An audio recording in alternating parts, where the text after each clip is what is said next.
Dans cette séquence, nous allons réaliser une map de synthèse sur le chapitre qui porte sur les équations trigonométriques et systèmes trigonométriques. Cette map va vous permettre de faire le lien entre les séquences vidéo de ce chapitre que vous avez pu suivre. Vous voyez, au cœur, nous allons parler des équations trigonométriques. Donc, première équation, on va aller regarder cosinus x égale a.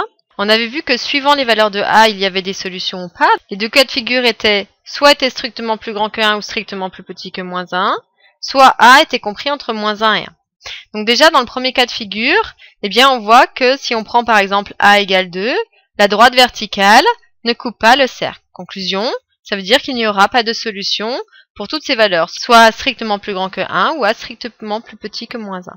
Si a est compris entre moins 1 et 1, eh bien, j'ai une intersection avec le cercle, j'ai deux valeurs sur le cercle, que j'ai nommé alpha ici, et puis on voit que de l'autre côté, par rapport à alpha, c'est son opposé, donc c'est moins alpha.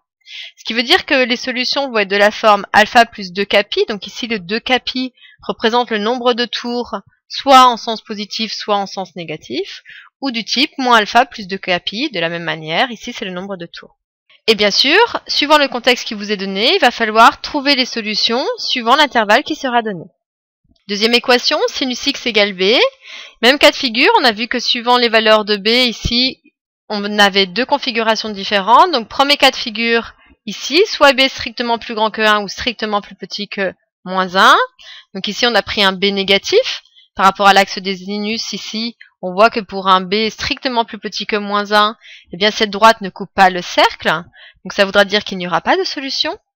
Et puis, si jamais je suis entre moins 1 et 1, ici, vous voyez, on prend un b positif, eh bien, le nombre de solutions, ça va être soit du type alpha, première intersection, et puis le deuxième, par rapport à alpha, eh bien, c'est pi moins le petit bout, c'est-à-dire alpha.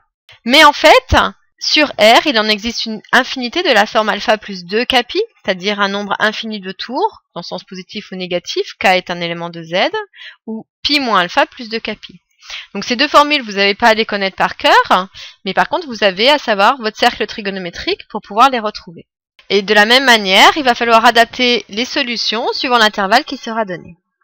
Maintenant, on va chercher à résoudre les systèmes trigonométriques, c'est-à-dire du type cosinus x égale a ou sinus x égale b. Donc en fait, ça, c'est une synthèse de ce qu'on a vu précédemment, puisque première équation, cosinus x égale a, on a vu en bleu comment les résoudre. Sinus x égale b, on a vu en rouge quelle est la démarche pour résoudre. Eh bien, on va faire un cercle. On placera la valeur de a, donc ici on aura pris, nous, un b qui sera négatif. Et à la rencontre de ces deux éléments, nous donnera la solution. Et de la même manière, il faudra voir, suivant l'intervalle qui est donné, quelle est la forme de la solution correspondant au bon intervalle. Donc ici, pour le système, c'est vraiment important que vous fassiez la rencontre des deux informations pour voir qui est à cet endroit.